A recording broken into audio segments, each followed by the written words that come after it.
tem acompanhado as nossas redes sociais, você que está nos acompanhando agora, no YouTube principalmente, esta semana a Áurea colocou um áudio, não é? Uma pregação da Cirlei sobre os anjos. Sobre os anjos e sobre a nossa luta contra os anjos do mal. Quem não ouviu, vale a pena, escute, você pode colocar, ouvir no carro, porque é só áudio, compensa. Mas nós, com isso, percebemos que precisamos da ajuda dos anjos. Muitas vezes, eu olho para a minha oração e vejo que às vezes ela não sai do chão. Às vezes minha oração está revestida de poder. Não é só sentimento. Sentimento, às vezes, é o que faz a gente se achar que tem poder ou não. Mas, às vezes, parece que ela carece de mais força. Quando a igreja reza junto, quando o grupo de oração reza junto, isso ganha força. Mas, muitas vezes, eu não posso ter o grupo de oração para uma causa específica, até porque são as lutas do dia a dia. Você tem suas lutas do dia a dia, não tem? Você tem? Tem? Você tem luta do dia a dia? Eu tenho. Então, às vezes, a gente tem que pedir para os anjos, porque há anjos que ficam permanentemente adorando a Deus por nós. Os serafins são uns desses anjos, que a igreja, segundo São Tomás de Aquino, diz que são anjos que ficam só no céu para adorar por nós. Os querubins, que são anjos especiais do louvor, das visões de Ezequiel, que só aparecem quando há toda um caso extraordinário de incenso, de luzes, é uma coisa impressionante. Os 6 asas, 4 rostos, um de homem, um de boi porque era muito forte, um de leão porque era muito corajoso, um de águia porque tinha um olhar tremendo para enxergar todas as coisas. Então, quando ele fala do querubim, a gente tem a impressão de um ser impressionante. Mas todos os anjos são. Nem tenho ideia de como é Miguel. A gente tem lá as imagens de São Miguel, mas eu imagino que o Miguel deve ser bem maior do que aquilo que a gente vê, não é? Para as batalhas espirituais. E Gabriel, para anunciar com Nossa Senhora, como estava ele? De qualquer maneira, a gente precisa muitas vezes da intercessão dos anjos. Na nossa oração, quando você está fraco, para um pouquinho e fala: Senhor, põe teus anjos, me ajuda com teus anjos, coloca teus anjos para rezar comigo. Esta causa é muito difícil para a minha oração, eu me sinto fraco. Vem com teu anjo para rezar comigo. Aprenda a fazer essa oração simples, de pedir a ajuda dos anjos, porque Deus colocou os anjos a nosso serviço. 2/3 do céu. Quanto que eu falei? 2/3. A gente vive, desculpa a palavra, pelo amor de Deus, eu estou aqui no grupo de oração, se cagando de medo de 1/3, que são os anjos que caíram e que infernizam as nossas vidas. Mas 2/3 continuaram fiéis. E a gente não fala deles, tem mais gente preocupada com esse 1/3 que só faz desastre. Tem 2/3 para te ajudar. Quer dizer, tem o dobro. 66%. 66%. Falei para o teu irmão, tem o dobro de anjo para te ajudar do que o que tem para te atacar. O que está aí para tirar tua paz é um, tem 2 para ele. Só que é nós quem temos que clamar, pedir.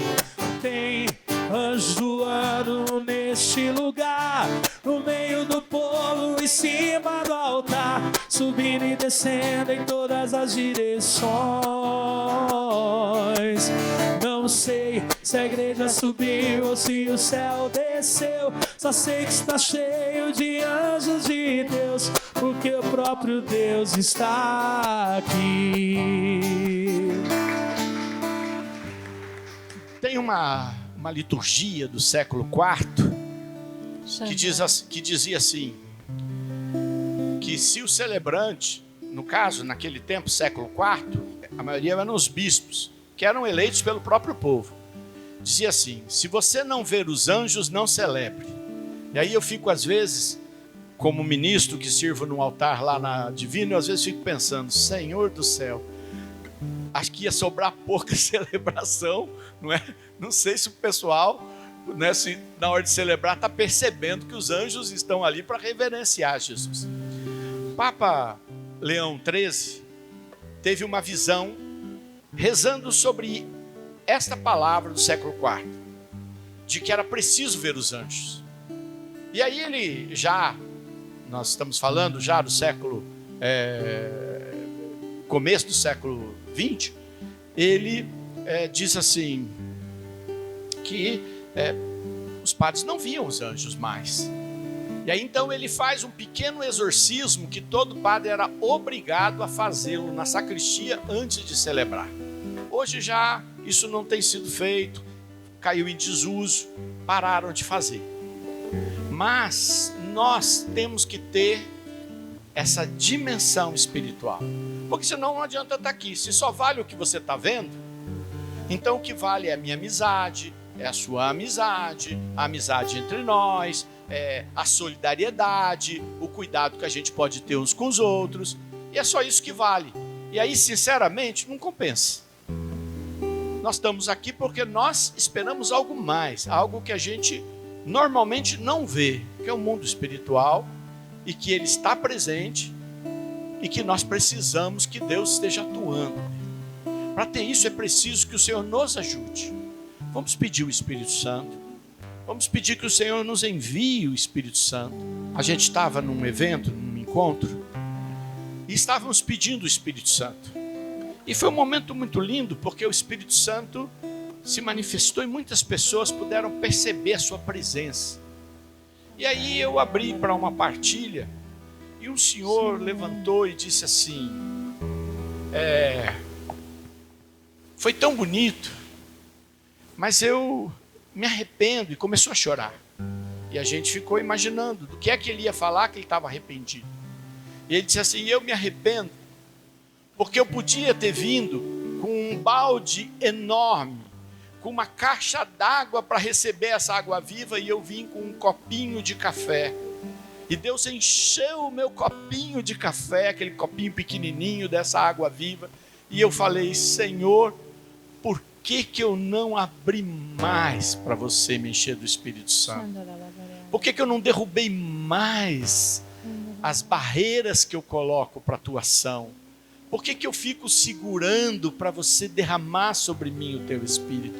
E isso acontece com muitos de nós, em muitos momentos. Às vezes, nós acabamos tão focados, tão racionais, que a gente não deixa entrar toda aquela água viva que Ele quer derramar. Sabe, fecha um pouquinho os teus olhos, abre os teus braços, sem se importar de acertar alguém, né? Toma só um pouquinho de cuidado. E fala no teu coração, Senhor, eu quero abrir espaço para que essa água viva venha mesmo sobre a minha vida e me encharque. Não seja só um pouquinho, não seja só aquele pouquinho daquela água no copo, que já faz muita diferença. Mas eu quero, Senhor, ser encharcado na água viva. Eu quero ser mergulhado na água viva. Abra o espaço, derruba barreiras, amplia o espaço, Senhor. Derrama a tua água viva, Senhor. Derrama, Senhor. Você que está fazendo um pedido especial, a nossa campanha Pedi e Recebereis. Então qual é o teu pedido? Coloca aí na sua mão qual é o seu pedido. Pode ser por você, pode ser por outra pessoa. Certamente é por alguém que você ama e está pedindo, está clamando a Deus. Senhor, eu quero pedir agora teu poder que cumpre a tua palavra. Teu poder, Senhor, que visita a nossa alma, que visita o nosso corpo, que visita a nossa mente, que visita, Senhor, nosso organismo, que visita nossos negócios, que visita nosso futuro, que visita nossos sonhos, que visita, Senhor, a nossa história. E peço, Senhor, age agora. Tu és o centro, Senhor, de todas as coisas, e é por isso, Senhor, que eu te coloco no centro desse pedido agora. Quero pedir, tu que és o centro, toma conta agora de cada pessoa, de cada um. Fala o nome baixinho, por quem você está fazendo o pedido. Pode ser o teu próprio nome. Fale o nome baixinho, de quem você está fazendo o teu principal pedido agora. É difícil, né? A gente tem tantos nomes, tanto pedido, é verdade. Eu também tenho dificuldade. Mas faça um pedido. Pai amado, no teu poder nós queremos ver a sua glória se manifestar. Queremos ver, Senhor, os teus sinais, os teus prodígios, porque tu és um Deus que realiza muito mais do que nós podemos pedir, sequer imaginar. Por isso nós clamamos, Senhor, clamamos pelo Espírito, Senhor, esses pedidos que estão sendo apresentados e estas pessoas que estão sendo lembradas agora. Já que tu és o centro de todas as coisas, Senhor, nós queremos dizer, tu és o centro da nossa vida e nós confiamos a ti o nosso pedido, a nossa necessidade, a nossa luta, a nossa batalha. Nós nos dobramos diante de ti, Senhor, e clamamos, dá, Senhor, e realiza agora, Senhor. Senhor, eu clamo que vás andando agora, que Deus possa ir passando perto de você, mesmo que você não o veja, e você possa sentir o toque de Deus na tua mão, dizendo, estou tomando conta disso. Sentindo a hora que Ele pega e fala, isso deixa que eu vou resolver. E se você com sinceridade nesse momento está entregando para Ele, Ele vai passar do teu lado e vai tocar em você.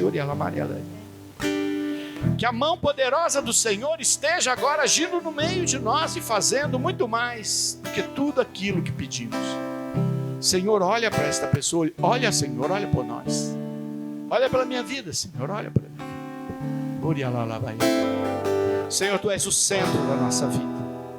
E nós queremos clamar agora, Senhor, o Teu poder e a Tua graça e a Tua glória sobre nossa vida. Quero convidar você a ser o centro da minha vida, das minhas coisas, do meu trabalho, da minha missão. Pede agora para o Senhor ser o centro de todas as tuas coisas. Você que sabe as coisas que são da tua vida, do teu cotidiano, da sua casa, do seu trabalho, dos seus negócios, do seu futuro, da sua saúde. Pede para o Senhor, fala com Ele, diz, Senhor, eu quero que você seja o centro de tudo isso. Eu quero que você coordene todas estas coisas. Eu quero que todas as coisas estejam vinculadas a Ti, Senhor. Vinculadas a Ti. Que tudo irradie de Ti como os raios de sol irradiam e iluminam a terra inteira. Clamo a Ti, Senhor. Clamo a Ti, Senhor. Tu és o centro da minha vida, és a razão da minha alegria. Não quero tirar os meus olhos de Ti. Quero que sejas o centro, Senhor, da minha vida. Antes de eu falar, quero compartilhar com vocês. Nós vivemos um mundo que, e no nosso país, que se tornou um mundo cristão. Um mundo que acredita que há um só Deus, e a maioria de nós acredita também que este Deus, conforme diz o Evangelho de João, no capítulo 3, versículo 16, tanto amou o mundo que enviou seu Filho único, não para condenar o mundo, mas para salvar o mundo. Eu acredito nisso. E muitos de nós acreditamos, alguns vivem essa realidade, outros só têm isso como uma memória. E nós devemos amar todas as pessoas e fazer como Jesus teve coragem de fazer, dar a vida pelos seus inimigos, dar a vida por aqueles que não o amavam. Eu não sei vocês, eu talvez ainda esteja longe disso, mas quero um dia poder ser igual ao meu Senhor, que deu a vida pelos seus inimigos. Muitas pessoas usam o cristianismo e querem tirar a vida dos outros, ao invés de darem a vida como Jesus deu. Nós deveríamos dar a vida por aqueles que não acreditam no Deus único, para que eles saibam que nós amamos tanto a Deus que somos capazes de dar a nossa vida.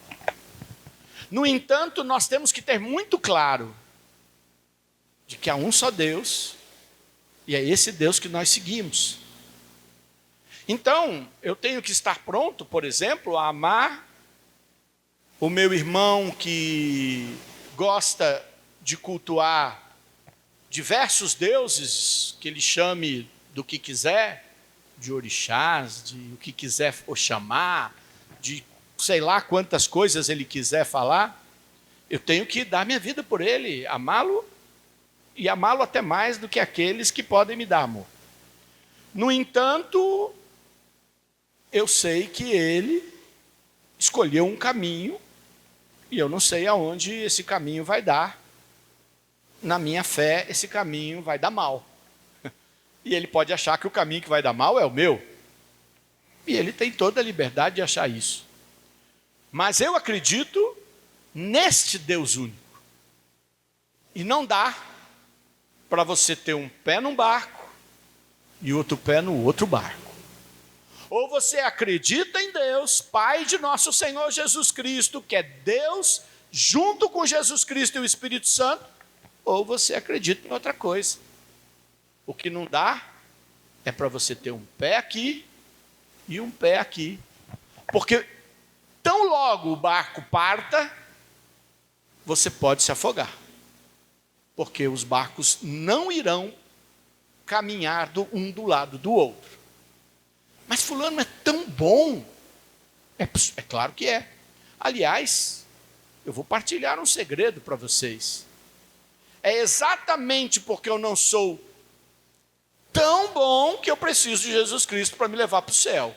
Que se eu fosse tão bom, tão perfeito, tão absolutamente justo, tão absolutamente maravilhoso, amoroso e tudo mais que pudesse imaginar, não é? Talvez eu é que Jesus já me levasse para não atrapalhar os outros, né? Que ele veio salvar os pecadores, veio salvar os enfermos, falar: o Sidney está com saúde demais espiritual, precisa levar ele para o céu, não é verdade? Não se enganem. Exatamente porque somos fracos e pecadores é que precisamos de Jesus. Ou alguém acha aqui que não precisa de Jesus para ir para o céu? Existem religiões que dizem que você não precisa de Jesus para ir para o céu, que você vai melhorar cada vez que você voltar para essa terra, até que um dia você vai ficar tão perfeito que você vai para o céu sozinho. Você pode acreditar nisso. Lá na frente a gente descobre. Se eu estiver enganado, pelo menos eu vou voltar para tentar mudar. Agora, se eu tiver certo, o outro não vai ter mais chance, porque a chance é uma só. E essa chance vem porque Jesus me salvou. E eu preciso dizer para você que você precisa escolher que barco você quer ficar. Não dá para ficar nos dois. A decisão não é eu que tomo por você. É você que toma por você mesmo. E a decisão é sua. Eu tenho o maior respeito com as pessoas, com suas opções, de verdade mesmo. Eu nunca pergunto para alguém que eu vou fazer alguma coisa boa, qual é a religião dela. Para mim não me interessa. Se eu tenho que fazer algo bom, na minha função, por exemplo, pública, que eu tenho que fazer o melhor para todos, e vou errar, e vou ter que fazer escolhas, de hora ajudar um que vai prejudicar o outro, porque não existe escolhas que sejam boas para todos, na opinião de todos, pelo menos, e eu vou ter que fazer escolhas, e eu não vou fazer elas por causa de que um acredita em Jesus ou não, eu vou fazer para todos. Mas eu faço isso porque eu escolhi aquele que deu a vida por todos nós. E é nesse Deus que eu creio. É nesse Deus que eu creio. E é por isso que eu estou dando a minha vida por isso. Ah, você está dando sua vida, Sidney? Bom, é só você imaginar e somar quantas horas da minha vida eu gasto desde que eu encontrei Jesus para servi-lo, que se eu tivesse gastado todas essas horas para trabalhar de operário, eu já tinha aumentado pelo menos uma casa na minha vida.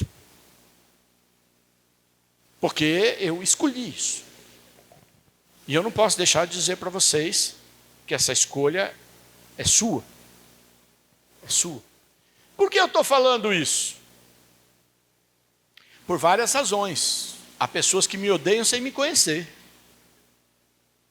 Há pessoas que fazem reuniões em terreiros de Umbanda contra a minha vida, sem nem saber quem eu sou, pelo simples fato de eu anunciar Jesus. E o troco que eu dou para elas é pedir para Jesus as abençoar cada vez mais até o dia que elas se encontrem com Jesus. Que vai ser a maior bênção para a vida delas, poderem ser salvas. É o que eu espero. E essa batalha não é pequena, não. Eu estou falando aqui, mas eu sou presidente de uma comissão e volta e meia, essa semana mesmo, Áurea, você falou de que alguém teve um sonho, não é? Essa semana mesmo tinha a mais importante mãe de santo estava lá, querendo que eu passasse por cima de uma regra importantíssima para poder beneficiar o seu terreiro de Umbanda. Vocês acham que ela saiu feliz ou triste comigo? Só que eu não a queria prejudicar de jeito nenhum. Eu só não posso passar por cima da regra. De que as instituições assistenciais não podem remunerar quem comanda elas, não é?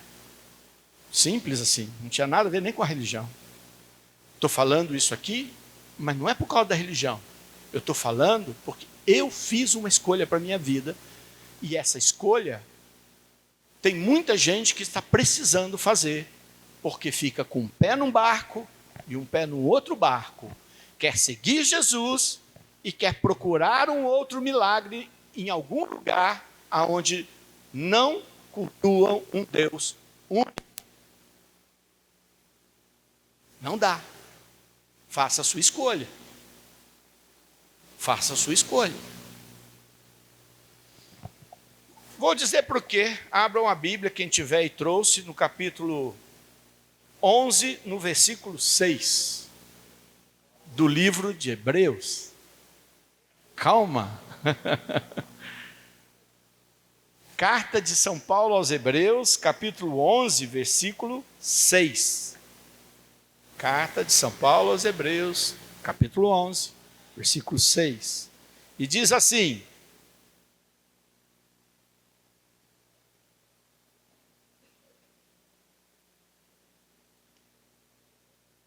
ora, sem fé é impossível agradar a Deus. Vocês ouviram? Sem fé é impossível agradar a Deus. Pois para se achegar a Ele, é necessário que se creia primeiro que Ele existe e que recompensa os que o procuram.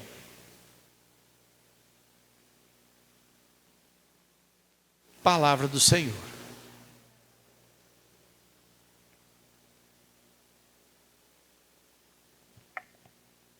Esse texto de Hebreus, e eu gostaria que você fizesse um esforço, todos que estão me acompanhando, de ler o capítulo todo, 11 de Hebreus. Porque em seguida, ele vai fazer uma apologia da fé. Ele vai dizer, eu não vou ler tudo, porque é grande, ele vai dizer, pela fé na palavra de Deus, Noé foi avisado a respeito de acontecimentos imprevisíveis. E ele construiu a arca.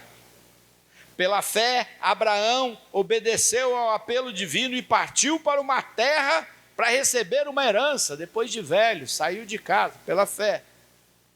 Pela fé, Sara recobrou o vigor de conceber apesar de sua idade avançada. Pela fé, foi na fé que todos os nossos pais morreram embora sem atingir os que lhe tinha sido prometido. E assim vai, passo por passo. Hebreus vai citando os passos da fé. Primeira coisa está nesse capítulo 6. Pela fé, a única maneira de podermos receber algo de Deus. Porque como é que eu peço para alguém que eu não acredito que existe? Se eu acho que Deus não existe, se eu acho que Deus não se preocupa, se eu acho que Deus não está nem aí, por que eu estou rezando? Ah, porque minha mãe pediu. Desculpa. Larga de ser hipócrita. Porque se tem uma coisa que Deus não é tonto. Gente, vou contar uma coisa para vocês. Me enganar é a coisa mais fácil do mundo. Vocês já caíram em algum golpe? Que bom. Quem nunca caiu em golpe, eu fico feliz. Eu, graças a Deus, nunca caí num golpe grande. Porque eu sou vigilante. Mas já caí. Já caí. Já comprei coisa que eu sabia que era falsa. Não é? Rifa mentirosa. Não é? Já... Não, vocês são mais inteligentes que eu, nunca deve ter caído em ninguém, nunca deve ter enganado vocês, mas eu... Alguma vez alguém contou uma mentira e você só descobriu que era mentira muito tempo depois? Pergunta para o teu irmão do lado, alguma vez você já caiu numa mentira? Pior. Alguma vez você já contou uma mentira e enganou os outros? Ninguém precisa se revelar. Guarda aí só para você. Só para você, não quero saber. Pois bem, nós podemos enganar os outros. Nós podemos enganar a igreja. Nós podemos falar as coisas e os outros acharem. Nós podemos até pregar a palavra. Nós podemos até inventar testemunhos. Outro dia um cara me contou uma história dessa. Eu fiquei assim perplexo. Ele falou, mas a história era boa. Eu falei, mas isso aconteceu com você? Ele falou, não aconteceu, né? Mas eu contei, porque a história era boa. E Deus, tem alguma chance de você enganar? Zero. Então o que é que Deus mais espera de nós? Sinceridade. Com Ele você não precisa se fazer de bonzinho. Com Ele você não precisa dizer que você nunca tem raiva. Com Ele você não precisa dizer que às vezes tem vontade de enforcar o gato.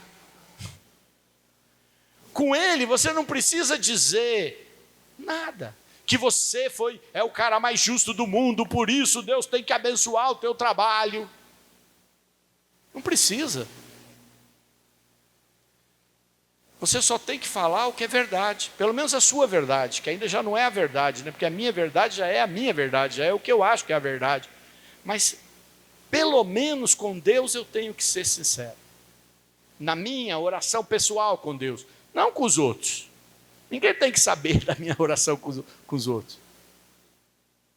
Mas para que eu possa ser ouvido, eu tenho que acreditar. Deus existe. Deus se preocupa comigo e me ama. Por isso eu posso ser sincero com Ele. E posso dizer para Ele, Senhor, eu preciso disso. Independente de merecer ou não. Senhor, eu tenho estes sentimentos em mim. Eu tenho, Senhor, estas coisas em mim. Você acha que Deus já não sabe? Sabe. Mas Ele quer ouvir a nossa sinceridade. Porque a nossa sinceridade move a mão de Deus. Move a mão de Deus.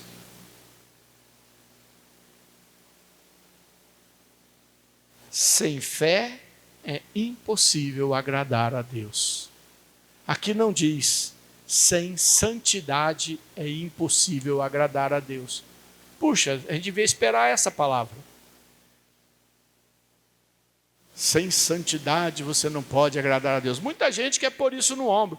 Muita gente exige de quem caminha com Deus comportamentos que ela acha que é o certo. E às vezes pode até ser o certo. Não, mas você não vai na igreja, você não vai em grupo de oração, você não é aquela que vai rezar. Então como é que você fala desse jeito? Como é que você fez isso? Como é que você tratou assim? A pessoa espera da pessoa algo, cobra dela, e se fizerem isso com você, desculpa, não se ofenda. Ignore. Porque Deus não está falando isso. Ah, mas Deus me quer santo. Claro que Ele quer, por isso derramou o seu Espírito para me transformar. E quem vai me transformar é Deus, porque eu já vi que eu sozinho não vou conseguir fazer isso, que eu não tenho força para fazer isso, que eu não tenho capacidade para fazer isso. Então quem é que vai me transformar? Deus. Então eu vou pedir para Deus agir em mim. Agora, o que Ele espera de mim é que eu tenha fé para poder agradá-lo e receber o que preciso. Hoje, pedi e recebereis, quer dizer para todos vocês, na nossa campanha, que tem sim um gatilho. E o gatilho é a fé. Eu tenho que acreditar para poder me achegar a Ele. E aí eu quero pegar para vocês o versículo 39 do capítulo 10. Não, vou pegar o desde o 38, porque é mais pesado. Capítulo 10, do mesmo livro de Hebreus. Mesmo livro, está aí no mesmo livro, é só um pouquinho para trás. Diz assim, preste atenção. Meu justo viverá da fé, porém, se ele desfalecer, meu coração já não se agradará dele. Ai, ai, ai, ai, ai. Doeu, né? Doeu? Para mim doeu. Deus não se agradar mais de mim, e para Ele não se agradar mais de mim, Ele não está pedindo que eu faça nada extraordinário, nem um ato heróico, mas que eu mantenha a fé. E aí Ele diz, não somos absolutamente de perder o ânimo para a nossa ruína, somos de manter a fé para a nossa salvação. O próprio autor cita esse texto de que o justo vive pela fé, senão Deus não se agrada mais dele, e em seguida faz uma proclamação forte. Queria terminar a pregação convidando você a fazer esta proclamação, porque ela é fundamental para a sua, para a minha, para a nossa caminhada, de quem, como eu e como muitos daqui, somos pedintes de Deus. Eu e você somos mendigos de Deus. A gente está lá pedindo para Ele, que é rico, nos dê uma bênção, porque nós, se tivéssemos como fazer sozinho, não precisávamos pedir para Ele, não é mesmo? Claro que Ele se alegra muito com o louvor, mas eu estou falando agora de pedir. Então vamos ficar de pé, e eu queria que você pudesse, eu vou ler, e você vai repetir depois de mim. Mas não é só para falar, é para proclamar. Consegue entender a diferença? É ser um arauto, tá bom? Então eu vou falar. Não somos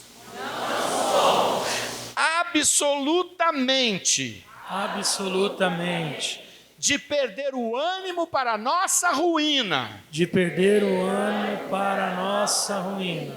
Somos de manter a fé. Somos de manter a fé. Para a nossa salvação. Para a nossa salvação. De novo, não somos absolutamente. Não somos absolutamente. De perder o ânimo para a nossa ruína. De perder o ânimo para a nossa ruína. Somos de manter a fé.